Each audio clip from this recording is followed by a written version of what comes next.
자, 오늘은 39가 그리스도인은 거듭나고 나서 범죄했을 때 죄 자백을 할 필요가 없는가? 자, 이 부분을 나누겠습니다. 그리스도인은 거듭나고 나서 범죄했을 때도 여전히 죄 자백을 해야 합니다. 결론은 해야 합니다. 회개를 해야 합니다. 자, 이 부분을 나누겠습니다. 우리 요한일서 1장 9절에는 죄 자백을 해야 한다고 나와 있습니다. 성경에 그렇게 기록되어 있습니다. 우리가 말하는 회개라고 하는 것은 repentance라고 해서 그 길에서 완전히 돌이켜서, 그러니까 그 죄악된 길에서 완전히 돌이켜서요 다시 주님께로 돌아오는 걸 얘기해요. 거기까지 돌아오는 것까지. 이것을 성경에서는 목욕하는 것으로 비유하고 있습니다. 요한복음 13장 8절부터 10절을 보겠습니다.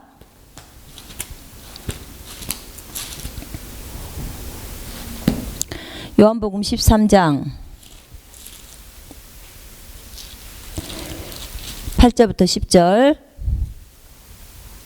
베드로가 주께 말씀드리기를 주께서 내 발은 절대로 씻기시지 못할 것이나이다 라고 하니 예수께서 그에게 대답하시기를 만일 내가 너를 씻기지 아니하면 너는 나와 상관이 없느니라고 하시더라. 시몬 베드로가 주께 말씀드리기를 주여 내 발뿐만 아니라 손과 머리도 씻어주소서 라고 하니 예수께서 그에게 말씀하시기를 이미 목욕한 사람은 발밖에 씻을 필요가 없으니 그는 온몸이 깨끗함이니라. 너희는 깨끗하나 다 그런 것은 아니니라고 하시더라. 네, 예수님께서 그 제자들의 발을 씻기실 때, 발을 씻긴다고 했을 때 다른 사람들은 말이 없었지만 베드로는 주님이 어떻게 제 발을 씻기십니까? 라고 했을 때 네가 나에게 발을 씻김을 받지 않으면 너하고 나는 아무런 상관이 없다는 거죠. 그러니까 주여 내 머리도 감겨주시고 해주십시오 하니까 주님이 그랬어요. 이미 목욕한 자는 발만 씻으면 된다고. 이미 구원이라는 것으로 목욕을 했어요. 예, 그렇기 때문에 발만 씻으면 되는 거예요. 이거는 목욕하는 거. 한 번의 목욕. 우리가 죄인으로 있다가 어느 날 예수 그리스도를 자신의 구주와 주님으로 영접을 하게 돼요. 믿게 돼요. 그때 우리는 목욕하는 거예요. 쉽게 말하면 목욕을 쫙 하는 거예요. 그럼 이제 깨끗해졌죠? 그죠?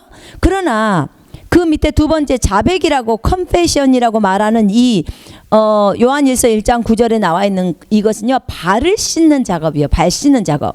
왜냐하면 우리가 매일의 삶 속에서 범죄를 하잖아요. 우리가 어떤 부분은 연약하기 때문에 죄를 범한단 말이에요. 그러나 매일 죄를 짓는 건 아니겠죠. 그러나 어느 때 우리가 범죄를 했을 때 그 부분을 씻어야 하는 거예요. 이걸 confession, 고백한다. 주님 앞에 주님 제가 오늘 이런 죄악을 저질렀습니다. 주님 용서해 주시옵소서 하는 거예요. 예, 당연히 해야 합니다. 이 요한일서 1장 9절은요 우리에게 정말 너무나 좋은 구절이에요. 이 구절이 없었다면 우리는 참 많은 정죄감에 시달렸을 것입니다. 우리가 우리 죄를 자백하면 그는 미쁘시고 의로우사 우리 죄를 사하시며 모든 불의에서 우리를 깨끗게 하신다고 약속하셨습니다. 그렇기 때문에 우리가 목욕을 했어도 주님은 발만 씻으면 된다고 예수님이 말씀하신 거예요.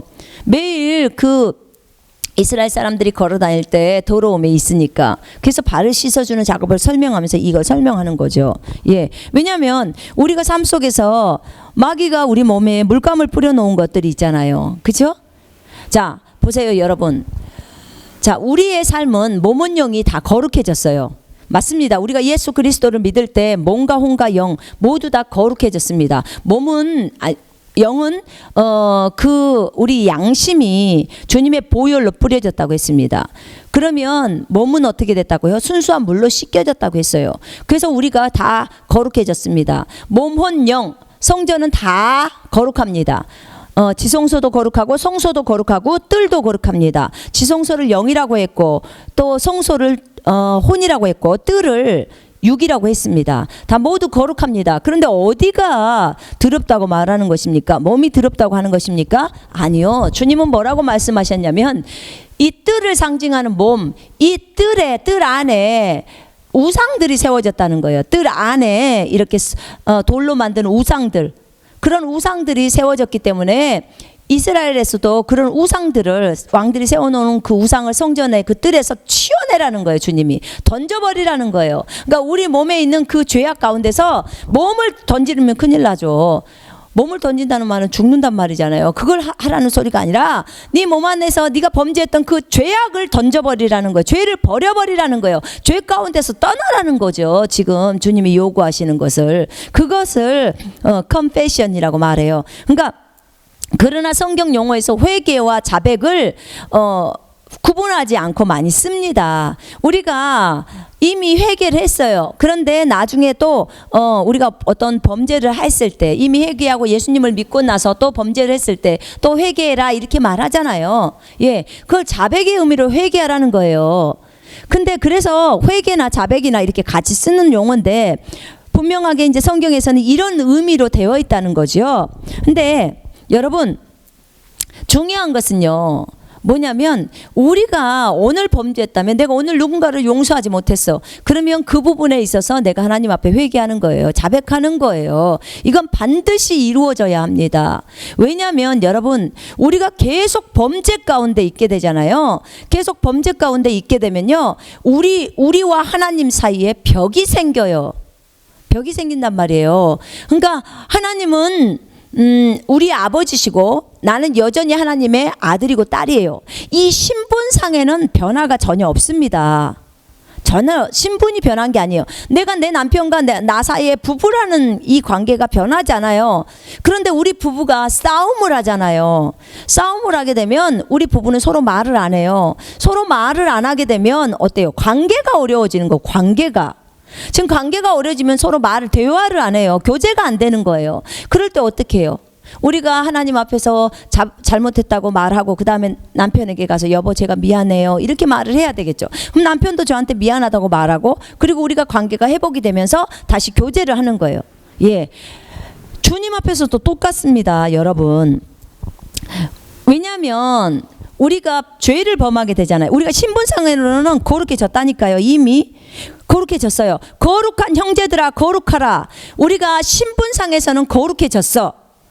영은 다 거룩해졌죠. 근데 실제 삶에서 거룩한 삶을 살으라고 말하고 있어요. 거룩한 형제들아 거룩하라. 실제 삶에서 거룩해져야 되는 거예요. 그것이 필요한 거예요.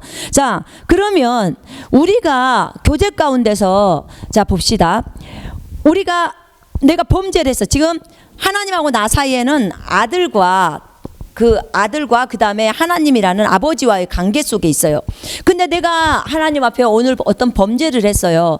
그러면 이 범죄 때문에 하나님과 나 사이에 벽이 딱 생겨요. 그 다음에 내일 또 범죄예요. 또 벽이 생겨요. 모레 또 범죄예요. 또 벽이 생겨요. 내가 계속 회개하지 않는 상태에서 계속 벽이 쌓일 수밖에 없어요. 우리가 범죄했을 때. 그러면 어떻게 돼요? 하나님의 음성이 일단 안 들려요. 그 잘 들리던 음성이 안 들려버려요. 여러분, 그러면 얼마나 문제가 심각합니까? 그래서 이 벽을 제거시켜야 돼요. 벽은 어떻게 제거해요? 우리가 주님 앞에 나아가서 주님 제가 잘못했습니다. 이런 죄악을 저질렀습니다. 주님의 보혈로 진심으로 용서해 달라고. 그렇게 주님 앞에 구했을 때 이 벽이 허물어져요.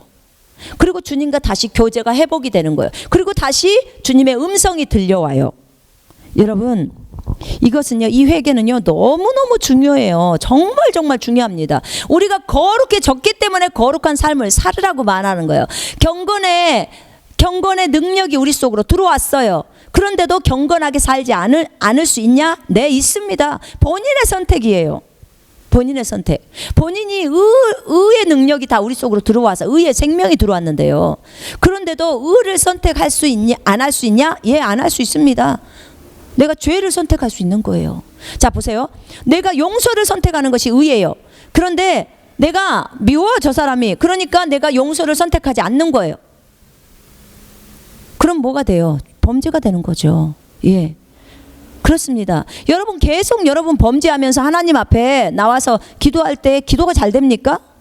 여러분 아실 거예요. 너무나 이거는 명확한 거잖아요. 성경이 명확하게 말을 하고 있는데, 아니 예수님이 회개하라고 하는데 우리가 뭐라고 회개할 필요가 없다고 말합니까? 히브리서 10장 1절로 22절을 읽다 보면요, 우리가 거룩하게 되었다고 나와요. 주님이 한 번에 자신의 몸을 들이심으로 우리가 거룩하게 됐다고 나와요. 그러니까 이 극단적인 무리들이 뭐라고 말하냐면 우리가 거룩해졌으니까 죄를 고백할 필요가 없다고 주장을 해요. 아니 성경에 어디서 죄를 고백할 필요가 없다고 나와 있습니까? 네가 거룩해졌으니까 너는 죄를 고백할 필요가 없다고 성경에 적어져 있습니까? 절대 아닙니다. 성경에는 그런 말 없어요. 성경에서는 뭐라 그랬어요? 잠언에서도 죄를 자백하는 자는 행복하다고 그랬어요. 하나님이 축복하셔요. 자백할 때. 그죠? 그것만 나와 있습니까? 예수님이 친히 에베소 교회에다가 말했어요. 회개하라고. 아니 교회에다 회개하라고 했다니까. 교회가 뭔데요? 예수 믿는 사람들의 모임인데 예수 믿는 사람들한테 회개하라고 말하는 거예요. 아니 그럼에도 불구하고 그 극단적인 무리들은 죄를 고백해야 될 필요가 없다고요? 성경 어디에서 죄를 고백할 필요가 없다고 나와 있어요? 저는 그런 구절을 지금까지 읽어보지를 못했네요. 여러분 성경에 없는 구절을 갖고 들이밀었다는 큰일 나요. 성경에 없는 구절에다가 어떤 것을 플러스 시키잖아요. 그죠? 특별히 이런 것은 죄에 대한 것은 굉장히 민감해요. 하나님과의 관계에서 어려움을 주는 거기 때문에. 그럼 죄 고백하지 말라고 그렇게 여러분이 얘기했으면 어떻게 돼요? 성경에서 플러스하면 자기 생각 플러스하면 어떻게 돼요? 계시록 맨 끝에를 보세요.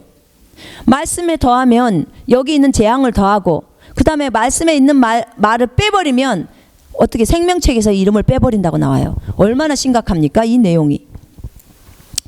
근데 그들이 그런 죄를 고백할 필요가 없다고 말해요.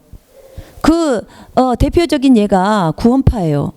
그리고 또 그 구원파에서도 구원파와 그 다음에 조세 프린스 목사님이 그걸 주장하더라고요. 조세 프린스 목사님은요, 우리가 죄를 자백할 필요가 없다고 책을 한 권을 냈어요. 책을. 정말 여러분 이런 교리를 받아들여서는 일 납니다. 진짜 큰일 나요. 여러분 한 달 동안만 범죄한 상태에서 한 달 동안만 죄 자백 없이 한번 살아보세요. 주님하고 나하고 완전히 멀어진 상태가 돼요. 얼마나 더러운 가운데서 삶을 사는데 아무리 그분이 훌륭한 설교를 해도 어떤 분야에서는 훌륭해도 이 부분은 틀려있다 그 말이에요. 여러분 성경 따라가셔야 돼요. 사람 따라갔다는 큰일 납니다. 성경이 우리한테 뭐라고 말하느냐, 이 죄 부분에 있어서 뭐라고 말하느냐, 그 말씀대로 가야 합니다. 예, 이들은요 주님이 우리를 용서했기 때문에 더 이상 속죄 제사가 없다는 그 말씀, 네 맞습니다. 더 이상 속죄 제사를 드릴 필요가 없다겠지 죄 자백을 할 필요가 없다고 말한 게 아니에요. 예, 맞습니다. 그래서 죄들을 용서했기 때문에 속죄 제사, 예전에는 구약에서는 죄를 범죄하면 어떻게 돼요? 제사를 드리잖아. 양이나 소를 갖고 가서 그 성막에 가지고 가서 그 다음에 그 성막에서 양이나 소를 잡아가지고 번제단의 제사장이 제사를 드려주잖아요. 그지요? 예, 그걸로 죄 용서함을 받는 거예요. 자, 그렇게 되어져 가고 있는데 그 부분을 이제 더 이상 그 양이나 소를 잡아가지고 그곳으로 가져갈 수 없다고, 그거 하지 말라는 거예요. 예수님이 했으니까, 예수님이 속죄 제물이 되셨으니까 양이나 소를 잡는 그 행위를 하지 말라는 거예요. 양이나 소를 잡지 말라는 거죠. 그 제사를 할 필요가 없다는 거예요. 예수님이 제물이 되셨으니까 그 제물이 됐기 때문에 이제는 어떻게 하라는 거예요? 그 제물 대신 예수님의 보혈을 가지고 하나님 앞에 은혜의 보좌 앞으로 나오라는 거죠. 그래서 어떻게 해요? 주님의 보혈로 저를 다 씻겨주신 것을 감사합니다. 그런데 제가 오늘 이런 죄를 저질렀습니다. 하나님 주님의 보혈로 용서하소서. 그러면 다 되는 거예요.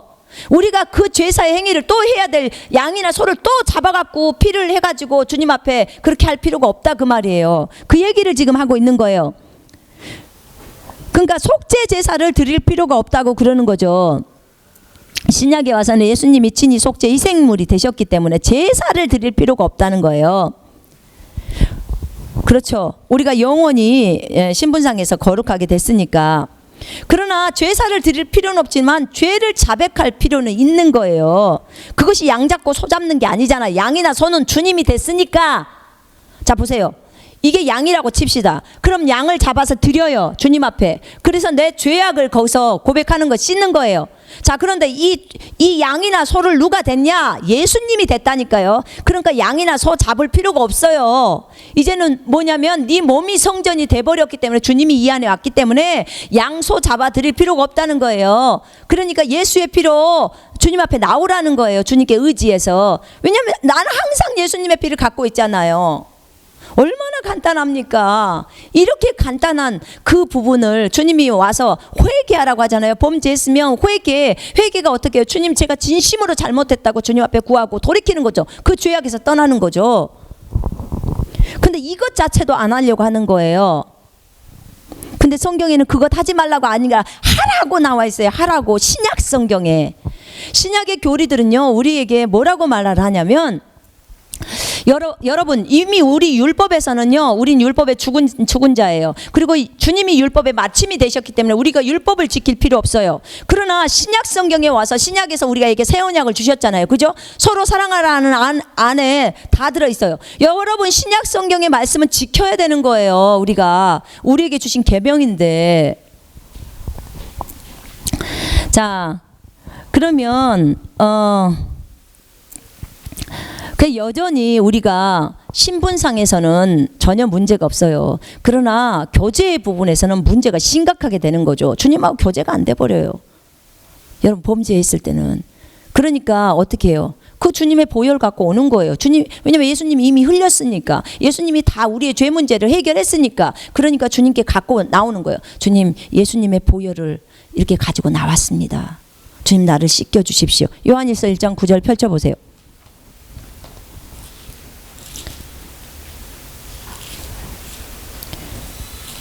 요한일서 1장 9절. 자, 1장 7절부터 5절부터 읽겠습니다. 그러므로 우리가 그에 관하여 듣고 너희에게 전하는 말이 이것이니 곧 하나님은 빛이시요 그분 안에는 어두움이 전혀 없다는 것이라. 만일 우리가 하나님과 교제가 있다고 하면서 어두움 가운데 행하면, 자, 만일 우리가 하나님과 교제가 있다고 하면서, 지금 구원받은 사람들한테 얘기하는 거예요.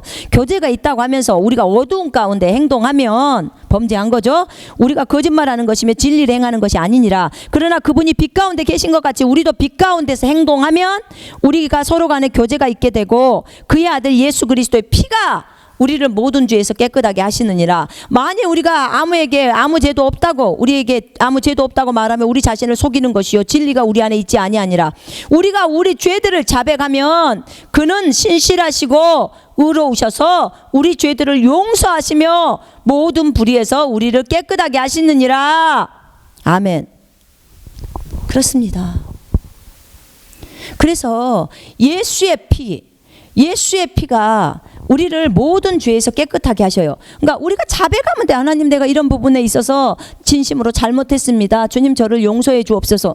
그는 신실하시고 의롭기 때문에 우리하고 약속했잖아요. 이미 예수의 피로 다 언약을 맺었잖아요. 그러니까 우리 죄를 용서해 주신다니까요. 모든 불의에서 우리를 깨끗하게 하신다고.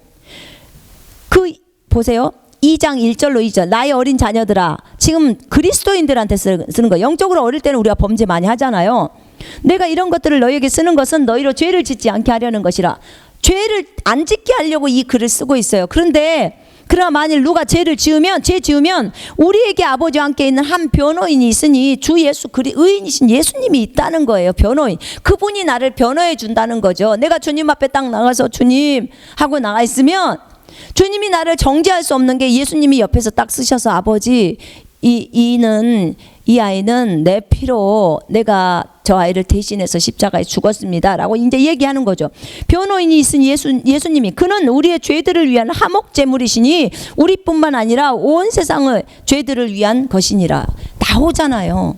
주님이 화목의 제물이 되셨어요. 그러니까 어떻게 해요? 주님, 저를 용서해 주십시오 하면 다 씻겨줄 수밖에 없는 거예요. 그리고 주님과 나는 다시 어떻게 돼요? 교제가 되는 거죠.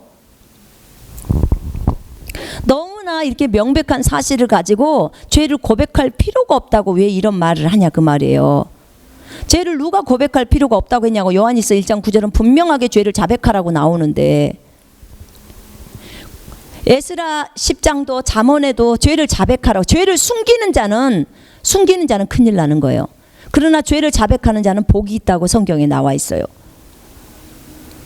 그리고 사도행전 19장에도 죄를 자백하는 모습들이 나오고요. 아니 직접적으로 예수님이 회개하라는 소리가 나와요. 우리가 예수님보다 더 높습니까? 우리가 바울보다 높아요? 바울이 고린도 교회에다 회개하라고 하는데, 그 교회에다 회개하라고 하는데 우리가 바울의 계시보다 더 높습니까? 자, 이렇게 우리가 보세요. 죄를 따라 행하는 거. 이 죄를 따라 행했을 때요, 이 마귀가 정죄를 하죠. 마귀가 이제 바로 와서 정죄를 합니다. 네가 이런 죄를 저질렀는데 네가 이렇게 했냐? 네가 어떻게 하나님의 아들이야? 막 이러면서 이제 정죄하죠. 그죠? 정죄합니다. 그때 제가 바로 주님의 보혈로 제가 어떻게 해요? 씻김을 받죠. 예. 주님의 보혈로 제가 어제 이런 죄를 저질렀습니다. 주님의 보혈로 용서하시고 저를 정결케 하옵소서 하는 거예요. 아까 말했잖아요. 발 씻는 작업이라고요. 발. 목욕은 이미 했다니까요. 구원받을 때. 근데 매일 발을 씻는 거예요. 내가 범죄한 것들에 대해서. 그 발 씻는 작업이 회개라고 말하는 거예요. 고백. 그 발 씻는 작업이 내가 이런 죄를 저질렀습니다. 주님의 보혈로 씻겨주옵소서 하면 그대로 씻겨주신다 그 말이에요. 그럴 때 이 마귀의 정죄함에서 빠져나올 수 있는 거예요. 마귀가 뭐라고 했을 때, 마귀야 나는 이미 주님의 보혈로 씻겨졌다. 그 얘기하는 거예요. 이미 주님의 보혈로 씻었어. 그러니까 마귀가 건드릴 수 없는 거예요. 그래서 내가 빨리 정죄함에서 빠져나올 수 있는 겁니다. 참 이것은 정말 주님의 사랑의 길이에요. 사랑의 길. 왜냐하면 죄를 범하는 것은 육신을 따라 행동했기 때문에 그래요. 우리가 그리스도 예수 안에 있는 생명의 성령의 법이 죄와 사망의 법에서 나를 해방했습니다. 그러나 내가 그리스도 안에 있어도 육신을 따라 행하면 나는 죽습니다. 성경에서 그렇게 나와 있잖아요. 육신을 따라 행하면 죽어요. 성령을 통해서 몸의 행실을 좋지 않는 행실들을 죽이면 사는 거예요. 성경이 얘기하고 있잖아요. 안 그러려면 육신을 따라 살지 말든가요. 범죄하지 말든가요.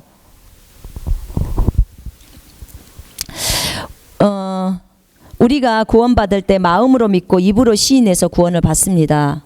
여러분 이거는 행위가 아니에요. 우리가 구원받을 때 무슨 행동을 했습니까? 예수님이 우리를 위해서 십자가에 죽어준 그 행동을 우리가 받아들이는 거, 믿는 거예요. 예수님이 베풀어 주신 그것이 은혜라고 말하죠. 우리가 십자가에 죽었습니까? 아니요. 주님이 죽으셨어요. 그 행위를 단순히 주님 제 안에 들어오시라고 내가 입으로 말하고 그분을 받아들인 거예요. 이게 행동입니까? 우리가 행동으로 구원받지 않는 것처럼 죄자백도 똑같은 거예요. 이것이 무슨 죄자백을 하는 데 있어서 내가 뭔 행위를 했습니까? 내가 뭐 속죄 제물이 돼서 번제물로 죽었습니까? 주님이 우리를 대신해서 하시지 않으셨습니까? 피 흘려 죽으셨잖아요. 우리가 그것을 믿는 것뿐이에요. 믿고 주님 앞에 나아가서 주님 제가 잘못했어요 말하는 거예요. 그게 뭐가 어려워서 그 죄를 자백하지 말라고 하는 것입니까? 그럼 그 사람은 너무나 더러운 삶을 살아버리게 돼요. 계속해서 주님하고 교제 안 돼요. 교제를 할 수가 없어요. 신분상 우리가 거룩해졌어도 이 땅에서 범죄하면 우리는 어둠 가운데 있게 돼요. 어둠. 분명히 말하잖아요. 요한일서 지금 1장에서 어두움 가운데 있는다고. 어두움이 내 눈을 멀게 한다고 했습니다. 그때 하나님께 죄를 고백하게 되면요, 그 어둠이 떠나가요. 지금 이것은 삶에서 말을 하는 거야. 삶에서. 신분상을 얘기하는 게 아니에요. 여러분의 삶 속에서 범죄를 하게 되면 어두움 가운데 있게 되고, 그 어두움은 언제 해결이 되냐? 내가 주님 앞에 회개했을 때 어둠이 떠나간다 그 말이에요. 이게 지금 삶이라니까요. 신분이 그런 게 아니에요. 우리는 신분은 빛 가운데 있는 거예요. 예수님 안에 있는 거예요. 근데 예수님 안에서 범죄할 수 있냐? 범죄한다니까. 여러분 범죄하잖아요. 실제로 예수를 믿었어도 하잖아요. 삶에서 우리가 예수 안에 들어와 있어요. 예수 안에 들어와 있는데 어떻게 예수 안에서 범죄합니까? 하잖아요. 여러분 범죄하잖아요. 저도 하고. 그러니까 이 삶에서 어둠이 지배하기 때문에 그 어둠을 제거시키려면 회개해야 된다 그 말이에요. 여러분 이거 놓치면 안 돼요. 그러면 주님하고 교제가 안 돼 버려요. 아무리 훌륭한 그리스도인의 삶을 살다가 이 사람이 타락을 해서 계속 범죄를 하게 되잖아요. 그러면 그 사람을 한번 회개하고 돌이켜야 돼요. 그렇지 않고서는 주님과 교제 회복 안 됩니다. 여러분, 이게 심각한 문제예요. 여러분, 회개가 없는 성령 충만함이 가능합니까? 저 3일간 회개했었거든요. 정말 회개했을 때 내 죄악을 주님 앞에 고백하고 주님 앞에 주님의 보혈로 씻겨달라고 하면서 정말 주님하고 다시 교제가 회복이 된 거예요. 이게 죄악이 너무 많았어요. 제가 구원받고 나서도. 그러니까 성령 충만함은요, 회개 없이는 불가능해요. 아예 말씀드립니다. 이렇게 회개가 중요한 거예요. 하나님 앞에. 성령의 충만함을 받을 때는요, 본인 스스로가 죄인이라는 것을 알게 돼요. 예, 왜 그래요? 성령님이 역사하시는 거예요. 그리고 성령의 충만함을 받게 되죠. 정죄받고 싶지 않으면 육신을 따라 행하지 말아야 해요. 육신적인 생각은 하나님과 원수거든요. 아니, 육신적인 생각이 하나님과 원수인데 내가 범죄했으면 하나님과 지금 원수 같은 그런 관계 속에서 어려움이 생겨버리는데, 지금 신분상의 문제가 아니라요, 지금 교제하는 그 관계가 어려워졌다 그 말이에요. 이렇게 성경은 명백하게 말하고 있습니다. 한 번 구원받았으니까 대충 죄짓고 살고 회개하지 않아도 된다, 이렇게 생각하는 사람은 이미 어두운 가운데 있는 사람이에요. 그의 양심이 마비된 상태예요. 여러분, 이런 것을 주장하는 교회에 가보시면 얼마나 죄악이 많은지 아십니까? 여러분, 구원은 시작이에요. 시작. 예수 그리스도로부터 복음을 듣고 구원을 받은 것은 이제 신앙의 시작이라고요. 신앙의 끝이 아니에요. 시작이에요. 여러분, 구원받았다고 해서 하늘나라에서 행복하게, 아주 행복하고 아주 좋은 집에서 삽니까? 천만의 말씀이에요. 이 땅에서 우리가 얼만큼 주님 나라를 위해서 사는가가 하늘나라에서 우리가 얼만큼 누리고 사는가를 결정하는 거예요. 상급은 우리의 수고가 따르지 않으면 안 돼요. 구원을 받은 것은 공짜예요. 정말 공짜예요. 하늘나라는 다 들어갈 수 있어요. 그러나 그곳에서 얼만큼의 우리가 누리고 사는 것은 이 땅에서 우리가 주님과 복음을 위해서 얼마나 수고했느냐를 결정하는 거죠. 그죠? 근데 주님이 사람을 쓰실 때 어떤 사람을 쓰세요? 정결한 사람을 쓰셔요. 정결한 사람. 정결한 사람. 구원받은 사람은 다 정결해요. 근데 주님이 요구하시는 정결이 뭘까요? 삶에서 정결하라는 거예요. 우리가 영이 이미 정결해졌기 때문에 이제 네 삶 속에서도 실제 정결을 드러내라는 거죠. 정결할 수 있는 능력을 다 줬으니까. 근데 우리가 정결을 선택 안 하잖아요. 그죠? 죄악을 선택해. 이게 문제인 거죠. 자, 하나님은 이런 자에게, 이미 양심이 마비된 자에게 회개하고 자백하고 돌아서며 회개에 합당한 열매, 그것을 맺으시라고 말합니다.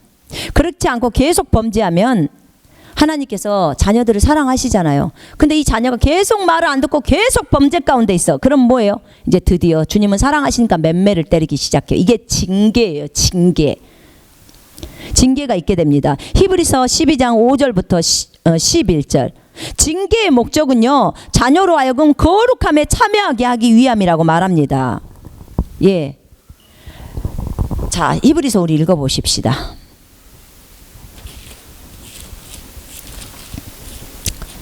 히브리서 12장에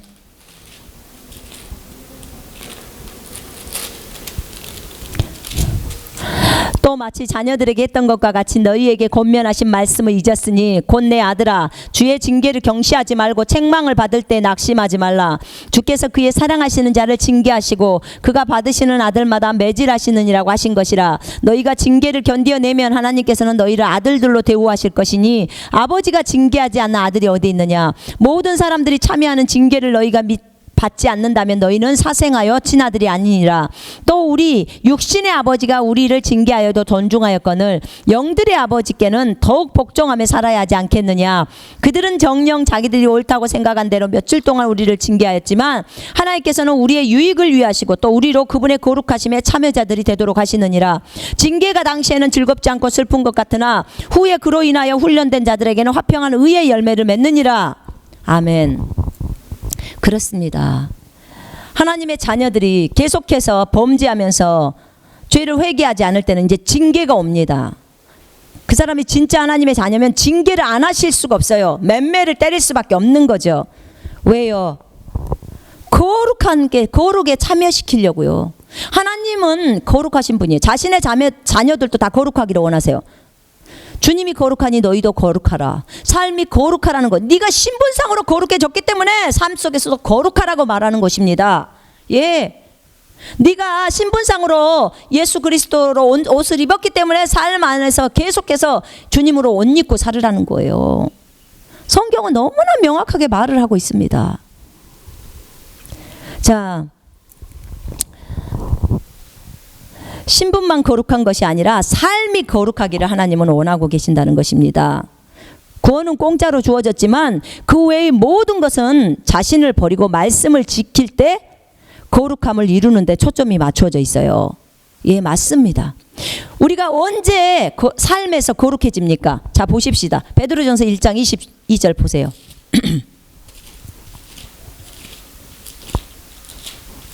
여러분 균형을 잡으세요. 성경을 읽으실 때 치우치지 마시고. 베드로전서 1장 22절.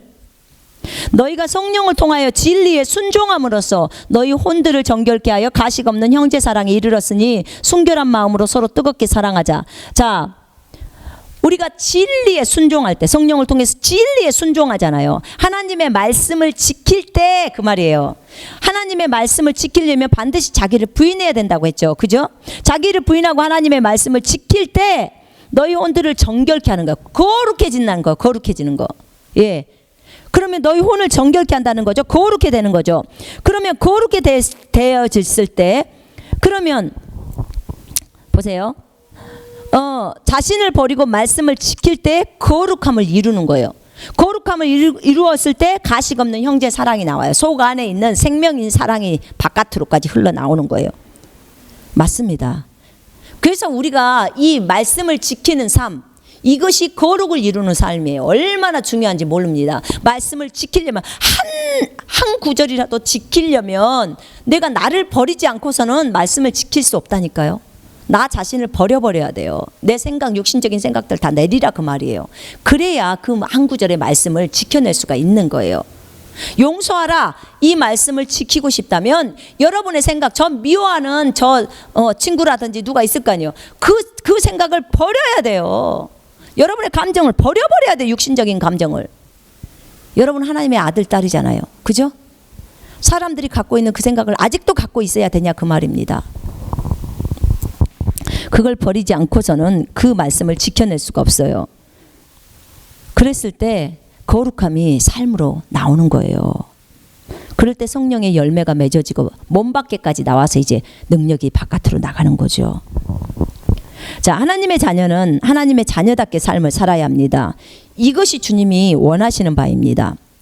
하나님이 책망하지 않는 자녀들이 어디 있습니까? 당연하죠. 계속 말을 듣지 않으면 매질을 하시죠. 죄의 길을 떠나서 올바른 길로 가게 하시려고 그러시는 거죠. 예. 그리스도인 중에요, 어떤 이들은 자신이 범죄해도 누구도 자신을 책망하거나 정죄해서는 안 된다고 주장하는 사람들이 있어요. 이게 전부 헛소리들이에요. 정말 헛소리입니다. 여러분들이 범죄했을 때 누구도 여러분을 책망하거나 정죄해서는 안 된다고요? 여러분, 성령님이 여러분에게 책망하십니다. 또 누가 책망해요? 주변에 있는 그리스도인들, 셀 리더들이 뭐라고 말을 하죠. 자매 계속 그 죄 가운데 머무르지 말고 나오세요. 그 게임 끊으세요. 그 음란물 끊으세요. 얘기하잖아요. 하나님이 자녀를 책망 안 합니까? 징계 안 합니까? 안 때리십니까? 이게 누가 하는 소리예요? 여러분, 나는 아무리 범죄해도 하나님이 나를 책망하지 않습니다 라고 말한다면 정말 헛소리고 당신 구원 다시 점검하세요. 당신 하나님의 자녀가 아니에요. 그러면 우리가 범죄해도 하나님이 그냥 내버려 두신다? 그건 있을 수가 없는 거예요. 내가 하나님의 자녀고 내가 하나님과 교제했던 사람인데 내가 계속 회개하지 않고 범죄만 하고 있는데 하나님이 나를 가만두시겠습니까? 아니, 생각을 해보세요. 제가 두 아이의 엄마예요. 내 자녀가 지금 길을 잘못 가고 있어. 근데 내가 내버려둬요. 그 아이가 그걸로 가면은 벌써 또랑에 빠질 것을 내가 뻔히 알고 있는데, 그러잖아요. 저 계곡에 빠질 것을 뻔히 알고 있는데 제가 말하지 않겠습니까? 아들아 거기 가지 마라. 딸아 거기 그곳으로 가지 마. 그곳에 웅덩이 있어. 그곳에 가면 맨홀 뚜껑 있다. 거기 맨홀 있다. 그럼 빠진다 라고 말하지 않겠습니까? 당연히 가르쳐 주죠. 처음에 말하죠. 말 안 듣고 계속 가면 맨홀에 빠져요. 여러분 말합니다. 경고합니다. 주님이 계속 말합니다. 여러분 내가 계속 범죄를 해도 하나님은 나를 책망하시지도 않고 때리지도 않고 징계하시지 않는다고 여러분이 그런 소리를 하면요, 여러분 마귀의 음성에 귀 기울이고 있는 거예요. 예? 여러분은 항상 은혜의 하나님, 사랑의 하나님만 강조하십니까? 여러분 대부분 이렇게 말하는 사람들은 그 분야 은혜의 하나님만 강조해요. 여러분 치우치지 마세요. 하나님이 저한테 얘기하시더라고. 치우치지 마라. 나는 공의의 하나님이다. 나는 두려운 하나님이라는 거예요.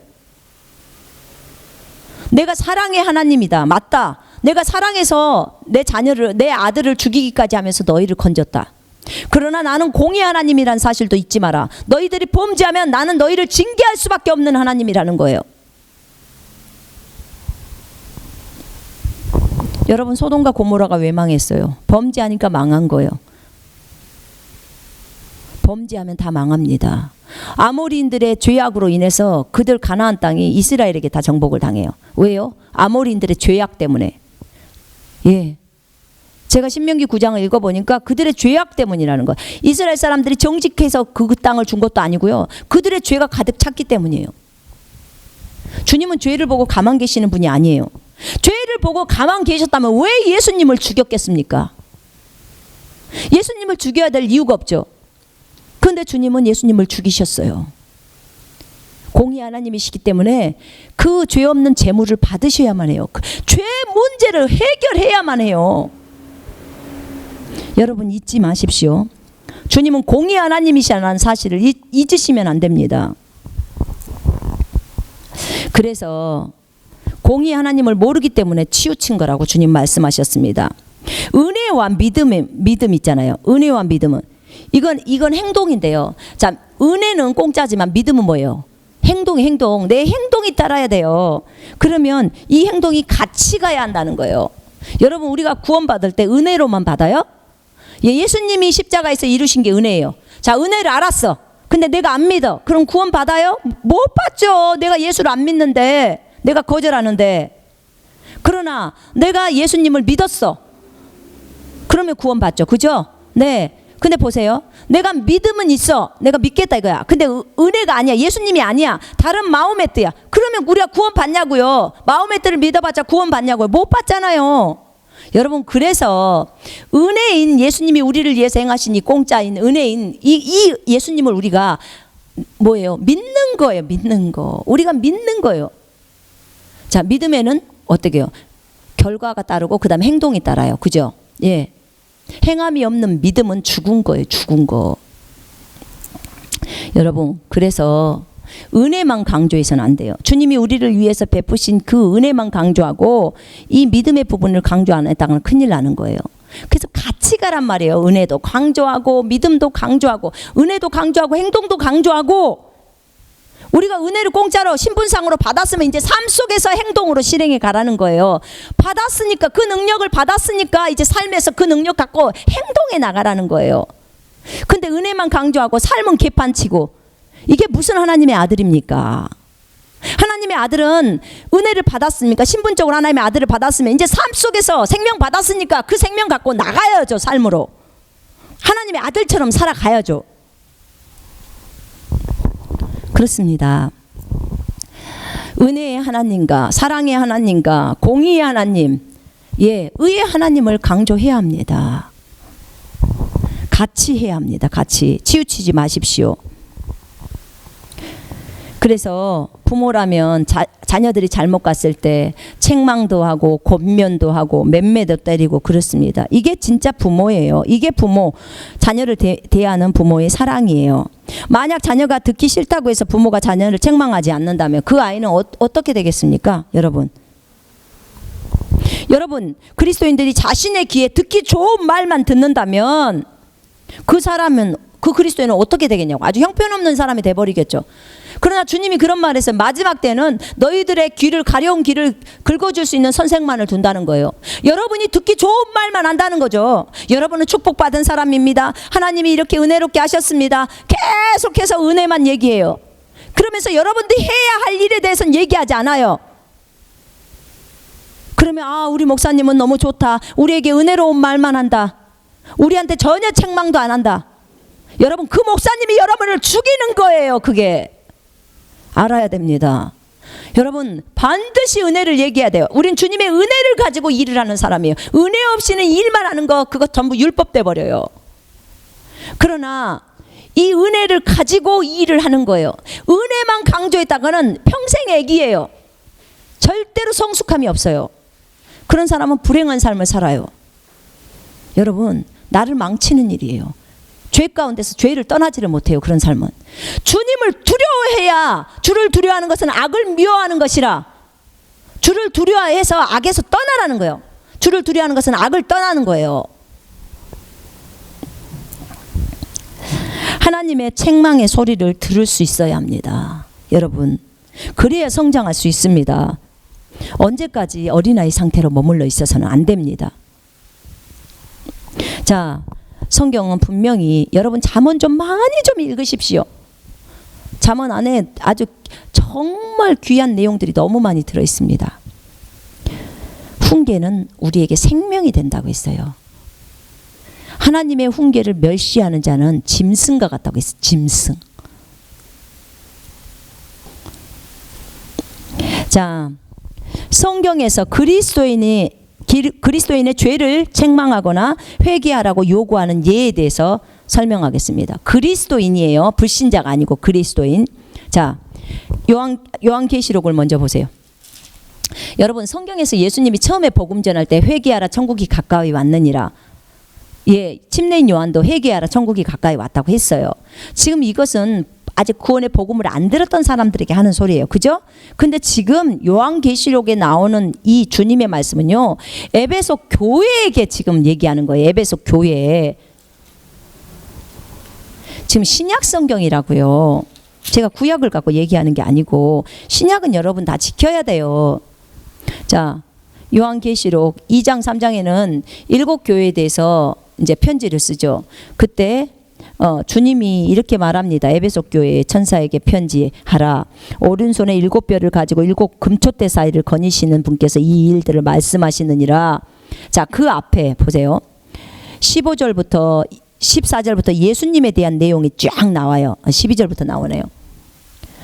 요한은 진짜로 예수님을 사랑했던 존재예요. 이 땅에서 예수님의 품에 기대었던 그 존재가 너무나 주님 사랑하고, 그런 요한이, 이 사도 요한이 이제 천국에 끌려 올라가요. 하늘나라에 끌려 올라가서 주님 앞에 섰는데, 그 자기가 좋아했던 그 주님이죠. 근데 그 주님이 어떤 형태로 있냐면, 머리는 양털처럼, 양모처럼 하얗고, 그의 눈은 불꽃 레이저가 막 눈에서 나와버리고, 그의 발은 용광로에 달군 듯한 빛나는 녹 같고, 음성은 물소리 같고, 그의 입에서는 날카로운 양날 가진 칼이 나오고요. 용모는 해가 강렬하게 비치는 것처럼 7뼈를 가지고 계시고. 자, 이런 분 앞에 서니까 거의 어떻게 돼요? 죽은 것 같이 돼버렸다고 나와요. 여기서 죽은 것 같이 돼서 엎드려버려. 자기가 그렇게 사랑해서 그 품에 기댔던 주님이 어떻게 돼요? 하늘나라에서 이게 지금 예전에 주님이 말씀으로 계셨던 그 상태예요. 그러니까 이렇게 말씀으로 이 어미 가운데 계셨던 이 예수 그리스도께서 이 모든 것을 다 버리고 인간으로 오신 거예요. 우리 살리려고.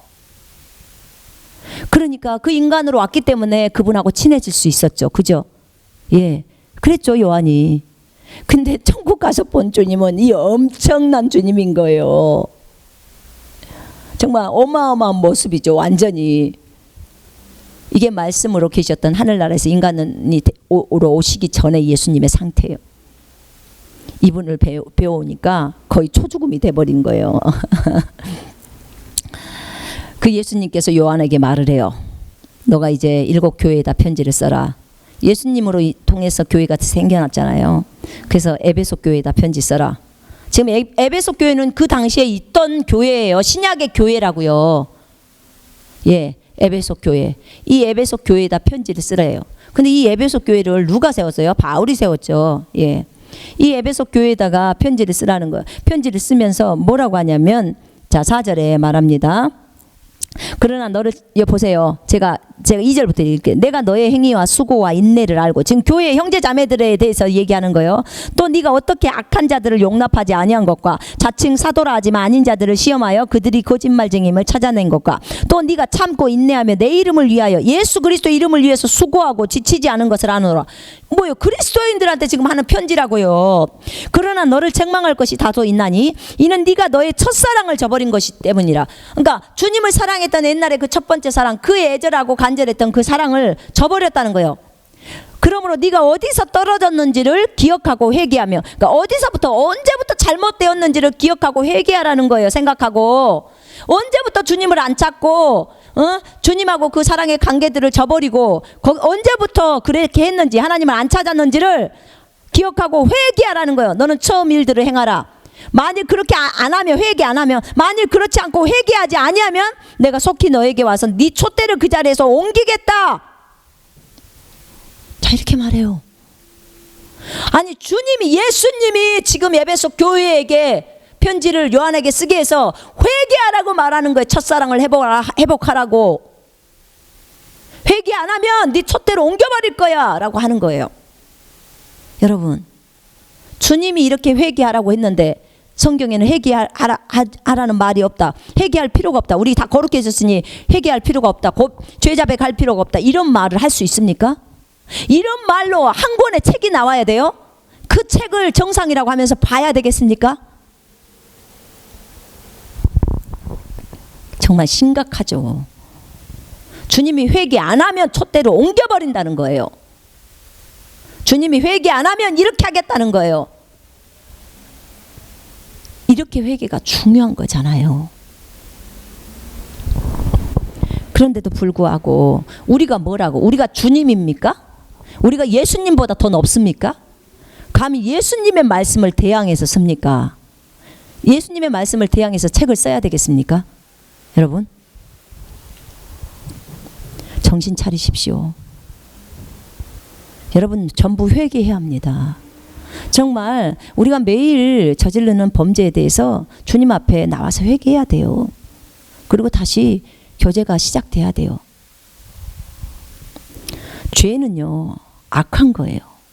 우리가 그리스도인일지라도 죄를 범죄했을 때는 주님하고 교제가 안 돼요. 자, 거기 보세요. 거기 그 뒷부분에 어디가 나오냐면 7번에 보면은 바울이 고린도 교회 성도들, 아니 거기 있죠.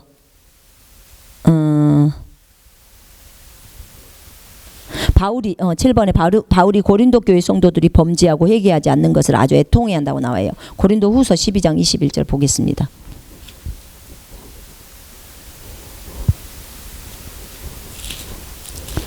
고린도 후서 12장 21절 제가 읽겠습니다.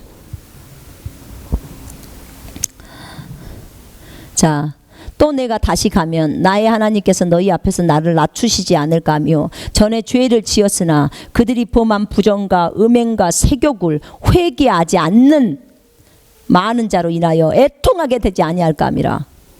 회개하지 않았다는 거예요. 이게 지금 그리스도인들한테 쓰는 거라고요. 부정이나 음행이나 세욕을 회개하지 않은 많은 자 때문에 애통한다는 거죠. 여러분, 아니 우리가 바울보다 계시가 높아요? 바울도 회개하라고 말하는데, 지금 그리스도인들한테 회개하라고 말하는데 누가 회개하지 말라고 말을 하는 것입니까? 그리스도인들이 죄에 대해서 죄를 책망하거나 회개하라고 요구하는 예라고 했습니다.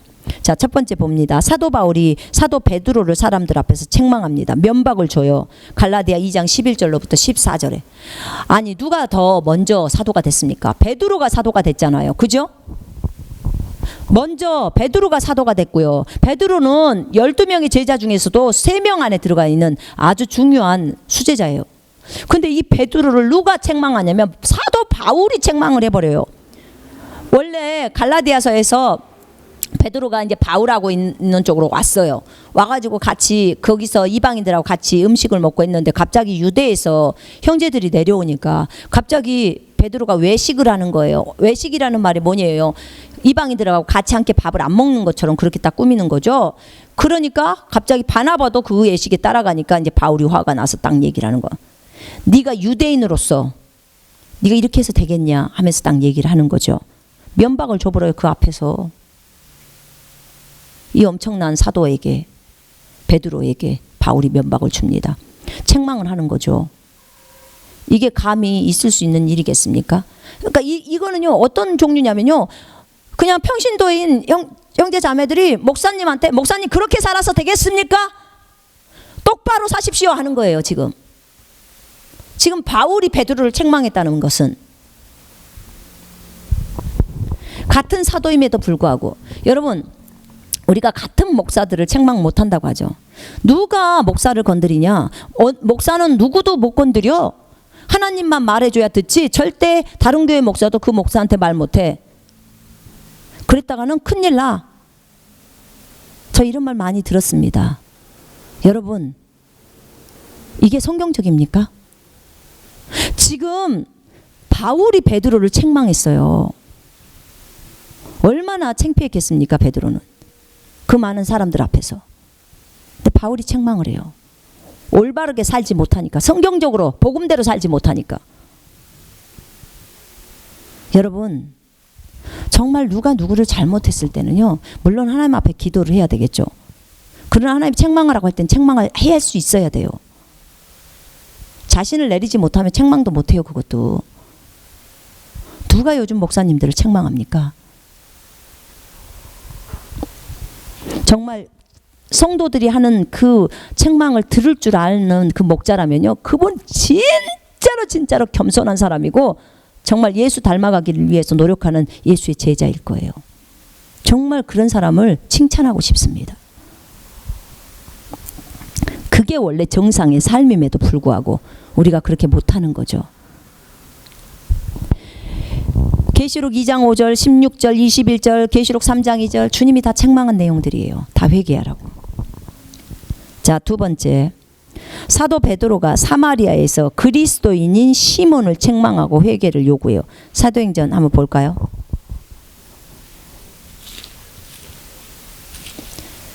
사도행전 8장에 이 시몬이란 사람은요 요술사, 마술사였어요. 근데 빌립이 사마리아에 와서 복음 전하는 것을 보고 자기가 복음을 듣고 예수를 믿었어요. 그리고 침례까지 받았어요. 다 나와요 거기에 아예. 근데 갑자기 이제 사도들 2명이 내려와요. 베드로와 요한이 내려와 갖고 어떻게 해요?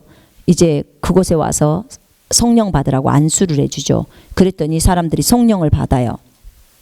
성령을 받으니까 그러자 18절에 시몬이 사도들이 안수함으로 성령을 받는 것을 보고 그들에게 이제 돈을 줘요. 돈을 주면서 나에게도 이 능력을 주어 누구에게든 내가 안수하는 사람은 성령을 받을 수 있게 해주소서. 이렇게 하니까 베드로가 너는 네 돈과 더불어 망하라. 이는 네가 하나님의 선물을, 성령이죠, 돈으로 살 수 있다고 생각하였기 때문이라. 이 일에 네가 참여하거나 말할 것이 없으니 이는 네 마음이 하나님 보시기에 옳지 않음이라. 그러므로 너의 이러한 사악함을 회개하고 하나님께 간구하라. 혹시 네 마음의 생각이 용서받게 되리라. 내가 보니 너는 악독에 젖어 있고 불의에 묶여 있도다 하니 시몬이 대답하여 말하기를 나를 위하여 주께 간구하여서 당신들이 말한 이 일 중 어떤 것도 내게 임하지 않게 하소서라고 하더라. 자, 시몬은 그리스도인이었어요. 이 그리스도인이 잘못을 범하니까 베드로가 이 시몬에게 회개하라고 요구를 해요. 예, 그렇습니다. 자, 마가복음 16장 11절에 보면요, 예수님도 그리스도인인 이 형제 자매들을 책망하셔요. 예수님도 책망하신다니까요. 어떤 사람들은 그래요. 우리가 그리스도 예수 안에 있는 자에겐 결코 정죄함이 없나니 지옥 가지 않는다는 거예요. 정죄함이 없다고 하니까 어느 누구도 죄를 내가 범죄해도 부모도 나를 책망해서는 안 되고, 예수님도 나를 책망해서는 안 되고, 형제자매들도 나를 책망해서는 안 되고, 그 어느 누구도 나를 책망할 수가 없다고 딱 얘기하는 거예요. 참 성경도 희한하게 적용을 해요. 어디가 책망할 수 없냐. 예수님조차도 제자들을 책망하는데. 자, 마가복음 16장 보십시다.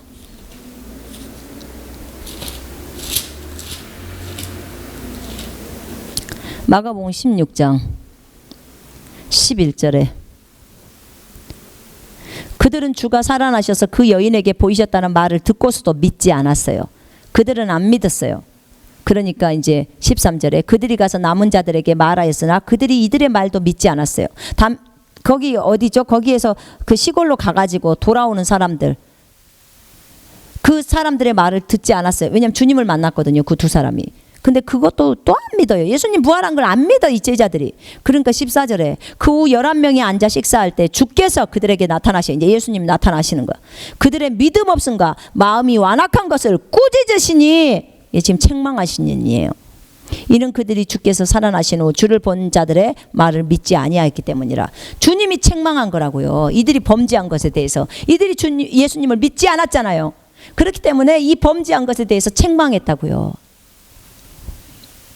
그런 거죠. 아니, 예수님도 책망을 하는데 부모가 자녀를 책망 안 해요? 범죄했을 때? 아니, 예수님이 책망 안 해요? 우리를? 아니, 형제 자매들이 책망 안 하냐고요. 자, 네 번째, 분명히 하나님 아버지가 자녀를 징계하는 것에 대해서 얘기했어요. 책망하는 거에 대해서 잘못했으면. 그 다음 다섯 번째, 바울이 고린도 교회의 그리스도인이 형제를 고소한 것을 책망해요. 고린도전서 6장의 4절부터 8절에 보면 교회 안에서 고소 사건이 일어난 거예요. 그러니까 형제가 형제를 가서 세상 법정에다 고소를 했어요. 그러니까 바울이 뭐라고 하냐면, 야, 교회에서 가장 어리석다고 하는 그 사람을 세워서 이 일에 대해서 누가 잘못했고 잘했는지를 한번 심판해 보라면 다 한다는 거예요. 그래, 너는 그 형제도 심판하는데 하물며 네 세상에 저 믿지 않는 불신자들한테 가서 이 형제들을 심판받냐는 거야. 어찌하여 너희가 그렇게 하냐 하면서 책망을 해요. 그것을 바울이 책망하죠. 또 뭘 책망할까요? 바울이 고린도 교회에 속한 한 형제가 간음을 해요. 그 이브도 엄마하고 같이 성관계를 가져요. 그것을 알고 그 형제의 몸을 죽음에다 넘기는 거예요. 고린도전서 5장 1절부터 4절에 나와요. 너희들이 교회 형제 자매라고 하는 애들이, 그래, 니네 가운데서 어떤 형제가 그 자기 이브 엄마랑 잠을 잤어. 너희 그거 다 알고 있어. 근데 너희가 그것에 대해서 책망을 안 해? 그러면서 바울이 화를 내죠. 뭐라고 해요? 너희의 영과 내 영이 함께 있어서 그 형제의 몸을 사탄에게 내어준다는 거예요. 그럼 뭐예요? 그럼 오늘 죽는다 그 말이에요. 사탄에게 넘겨주면 그 형제는 몸은 오늘 죽고 그 형제는 영은 어떻게 한다고요? 예수의 날에 구원받는다는 거죠. 구원받아요. 지금 엄마랑 간음했어도. 그러나 몸은 어때요? 사탄에게 넘겨줘서 지금 죽이자는 거예요. 이렇게 말하고 있는 거예요. 얼마나 이게 심각한 죄악이면 그러냐 그 말이에요. 바울이 이렇게 말해요. 여러분, 그리스도인들끼리 이 능력이 있습니까? 예, 있습니다. 여러분, 우리가 갖고 있는 능력이 엄청난 능력이 있어요. 우리에게 생명이 들어왔잖아요. 우리가 이 땅에서 묶어버리면 하늘에서 묶이고 이 땅에서 풀면 하늘에서 풀려요. 이 내용이에요. 지금 여섯 번째 말하고 있는 게, 이 땅에서 예수 이름으로 한 형제의 생명을 묶어버리면 그 형제는 죽게 돼 있어요. 범죄했을 때 말이에요. 그러면 이 세상의 삶이 죽는다 그 말이에요. 생명이 끝난다는 거예요. 그러나 구원은 받겠죠. 왜냐하면 그런 범죄함을 더 이상 잊지 않게 하려고 하는 거예요. 이렇게 그리스도인 안에는 엄청난 능력이 들어와 있어요. 그러니까 베드로가 아나니아 삽비라 죽을 때 삽비라한테 얘기하잖아요. 네 남편을 메고 나갔던 그 발이 여기 들어와서 너를 메고 가리라. 그러니까 그대로 삽비라 죽어버리잖아요. 그리스도인이라니까요. 범죄하니까 죽는 거예요. 그리스도인들 안에 그런 엄청난 능력을 하나님이 다 넣어놨어요. 우리가 이 땅에서 묶으면 하늘에서 묶인다니까요. 이 땅에서 우리가 풀면 하늘에서 풀어줘요. 하늘에서 먼저 묶고 이 땅에서 묶는 게 아니에요. 이 땅에서 묶어야 하늘에서 묶는 거예요. 이렇게 그리스도인 하나님의 아들들한테 어마어마한 능력을 넣어놓은 거예요. 권세를 넣어놓은 거라고요. 그래서 우리가 함부로 그런 것을 쓰지 않아요. 함부로 남용하지 않아요. 그리스도인들은 그렇게 함부로 남용해서는 안 되죠. 이렇게 책망할 수 있단 말이에요. 자, 여덟 번째, 우리가 그리스도의 기초 교리에서 회개에 대한 것을 우리도 국가에서 다루고 있죠. 죄에 대한 태도에서. 죽은 행실에서 회개함이 그리스도의 교리의 기초예요. 기초. 우리 그리스도인들이 매일의 삶 속에서 자기의 죽은 행실들 거기에서 회개하라는 거예요. 잘못된 행실에서 회개하라는 거예요. 그게 첫 번째 기초라는 거. 두 번째 믿음. 세 번째 안수. 뭐 다 나오잖아요. 자, 아홉 번째 그리스도의 심판석. 모든 죄를 어때요? 자백하는 게 나와요. 이렇게 명확하게 나옵니다. 자, 열 번째 에베소 5장 11절 볼까요? 뭐라고 나와 있는지. 성경은 책망하라고 나와 있다니까요. 여러분.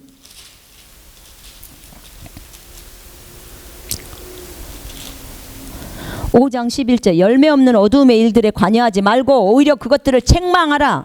책망하라고 나와 있어요. 잘못되면 책망해야 합니다. 그 다음에 요한복음 16장 8절로 9절에 성령님이 책망하신다고 나와요. 죄에 대해서 책망하시고. 자, 12번째 베드로서 1장 17절에 골로새 3장 25절에 형제들에게 말해요. 거룩하라고. 거룩한 삶을 살으라고. 그 다음에 13번째 믿는 자들이 자백하며 자기들의 행실을 털어놓았다고 사도행전 19장 18절에 나와요. 믿는 자 예수 믿는 자 그리스도인이 자백을 한다고 나와요. 죄를 고백하면서 자기들의 행실 잘못된 행실을 털어놓았다는 거죠. 예, 맞습니다. 때로는 내가 잘못한 사람한테 형제님 제가 이 부분을 잘못했습니다. 용서해 주세요. 자매님 제가 이 부분을 잘못했습니다. 용서해 주세요. 이 자기들의 행실을 털어놓으면서 자백하는 거야. 그러면 어떻게 돼요? 네, 야고보서 5장 14, 15절에 따라서 치유가 일어나요. 육체의 치유도 일어나고 정신적인 치유도 다 일어납니다. 그리고 뭐예요? 내 마음이 회복돼요. 그래서 이렇게 서로 잘못을 고백하고 치유되기를 위해서 기도하라고 하잖아요. 의인의 간구는 역사하는 힘이 많다고. 여러분 필요해요. 또 14번째는 성찬을 잘못해서 그리스도인이 병들기도 하고 많은 사람이 죽기도 했어요. 이 범죄하면요 성찬 잘못해서 죽기도 하잖아요. 그죠? 예, 고린도전서 11장 27절로 32절에 그 나오잖아요. 성찬을 잘못해서 죽은 거예요. 죄를 범해서 죽은 거예요. 여러분 계속 그리스도인이 계속 범죄를 해요. 회개하지 않는 상태에서 계속 범죄에 가요. 그럼 뭐예요? 병 걸립니다. 당연히 걸립니다. 질병 옵니다. 주님이 다 허용하시죠. 질병 와요. 마귀가 합법적으로 공격하죠. 그럼 어떻게 해요? 결국은 죽죠. 질병 때문에. 참 어리석은 거죠. 그럴 때는 어떻게 해야 돼요? 빨리 회개해야죠. 주님 앞에 잘못했다고 모든 죄악을 다 고백해버려야죠. 회개하세요. 돌이키세요. 그리고 어떻게 해요? 그리고 이제 예수 이름으로 질병을 내쫓으세요. 그럼 낫는 거죠. 보세요. 우리가 범죄를 하게 됐잖아요. 범죄를 하게 되면 이제 마귀가 합법적으로 우리를 공격을 해요. 그죠? 마귀에게 틈을 주지 말라고 분명히 성경에서는 에베소 4장에 나와 있어. 27절에 틈 주지 마라. 근데 범죄를 딱 하면 우리가 그리스도인일지라도 범죄를 하면 틈을 주는 거예요. 그러면 마귀에게 문을 열어주는 거라고요. 우리를 합법적으로 공격할 수 있도록. 이때 우리를 지키고 있는 천사가요 마귀를 막아내지를 못해요. 왜요? 우리 자신이 범죄에서 문을 열어줬기 때문에 우리 스스로가 열어주는 거예요. 그러니까 마귀가 우리를 공격해도 천사가 우리를 돕지를 못해요. 이게 영적인 세계의 법칙이에요. 그런데 어떨 때 천사가 다시 도울 수 있냐? 내가 빨리 회개해버리는 거예요. 빨리 자백해버리는 거예요. 빨리 자백하고 우리의 신분을 아는 거죠. 이제는 빨리 자백하고 우리의 신분을 알아요. 알고 예수 이름으로 다시 마귀를 쫓아내는 거죠. 질병을 쫓아내는 거예요. 그러면 어떻게 해요? 그들은 쫓겨나가는 거예요. 마귀는 떠나가는 거예요. 그래 이게 얼마나 감사한 일입니까? 그럼 내 천사가 다시 이제 내가 예수 이름으로 명령하면 내 말에 따라서 움직여가는 거죠. 이렇게 죄를 고백하는 것은요 영적인 세계에서 마귀에게 틈을 주었던 문을 닫는 역할을 하는 거예요. 이 죄자백이. 죄자백은 반드시 해야 되는 거예요. 진정으로 주님은 우리가 삶에 있어서도 자유롭기를 원하세요. 여러분 성찬을 잘못해서 그 죄를 지어서 병들기도 하고 죽기도 한다고 했어요. 네가 스스로 너를 판단한다면, 네 자신을 돌아보거나 자백했거나 회개했다면 너는 판단과 징계를 받지 않는다는 거죠. 당연하죠. 내가 징계 안 받으면 나는 세상과 함께 정죄받지도 않아요. 그죠? 예. 육신을 따라 살면 죽는다고 했잖아요. 성경에. 우리가 의인인 것은요, 신분상 의인이에요. 그래서 삶 속에서도 그 의로운 삶을 살으라고 말하는 거죠. 의인의 본성이 우리 안에 있기 때문에 나를 버리고 말씀을 지키면 능히 의로운 삶을 살 수 있어요. 그래서 우리가 죄를 고백하고 회개했을 때 그 결과, 성령님이 일하시죠. 그 결과는 어떻게 된다고요? 질병이 치유된다는 거죠. 그죠? 정죄에서 또 벗어난다는 거죠. 분명히 잠언 28장 13절에 죄를 숨기는 자는 번성하지 못하고 죄를 고백하고 버리는 자는 자비를 얻는다, 이렇게 나와 있어요. 그렇죠. 마귀는 우리가요, 죄를 숨기기를 원해요. 내가 이 죄악은 진짜 내가 하나님께는 말했지만 내가 내 남편에게는 말하지 않을 거야. 내가 무덤까지 갖고 갈 거야. 제가 이랬다니까요. 그랬다가 하나님이 남편에게 고백하라 해서 고백했을 때 완전히 우리 둘이는 자유와 해방에 이르렀어요. 완전 서로가 투명해졌어요. 완전 부부가 회복돼 버리는 거예요. 이 죄 자백이 얼마나 중요한지를 정말 알게 됐던 거죠. 하나님께 고백하고 그 다음에 상대방에게 고백하는 거죠. 아직 상대방에게 고백을 못하겠다 그러면 더 영적으로 조금 더 성숙하세요. 그럼 주님이 그 얘기할 기회가 와요. 그때 고백하십시오.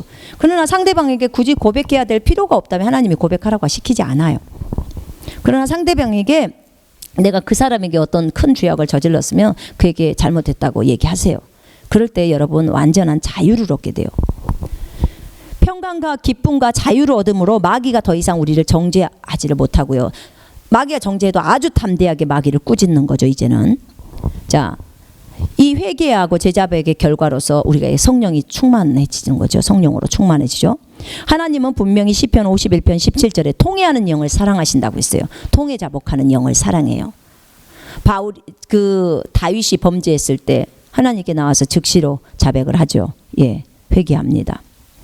자, 관계가 회복이 됩니다. 자백을 하고 회개를 하게 되면 하나님과의 관계가 회복되고 서로 교제가 된다, 이 말이에요. 부부간의 관계가 싸우면, 범죄하면 회복이 안 되잖아요. 근데 서로가 미안하다고 얘기하고 그러면 어떻게 돼요? 이제 관계가 회복되고 서로 교제가 되는 거죠. 그 다음에 이 죄를 자백하고 회개하기 시작하면요, 죄에 대해서 아주 민감해져요. 그리고 죄를 미워하게 돼요. 정말 죄가 싫거든요. 그렇습니다. 예, 이런 사람이 성령으로 충만한 사람이에요. 그 다음에 죄에 대해서 민감하지 못하다, 무감각하다, 이런 사람은 진짜 양심에 마비된 상태예요. 죄가 엄청나게 많이 쌓여서 이 사람은 벌써 하나님과 벽이 만들어져 있어요. 음성이 안 들려요. 음성이, 하나님의 음성이. 그럼 죄 자백을 다 해야지만 음성이 들려와요. 그 다음에 7번째, 죄를 고백했을 때 결과는 성령의 음성에 이제 민감해지는 거죠. 거룩함이 능력이니까. 자, 그렇습니다. 죄를 회개했다면 회개에 합당한 열매를 반드시 맺어야 합니다. 그 죄를 내가 저질렀고 회개했어요. 그럼 이제 그 죄악에서 떠나라는 거예요. 그 죄악에서 떠나야 하는 것이 열매예요. 그죠? 죄에서 떠나. 그리고 뭐 해야 돼요? 의의 행동을 해야 되는 거예요. 더 이상 그런 행동을 해서는 안 되고 의의 행동을 하라는 거예요. 의인은 믿음으로 산다고 했으면 정말 끝까지 믿음으로 사시기 바랍니다. 행함이 없는 믿음은 죽은 거예요. 그죠?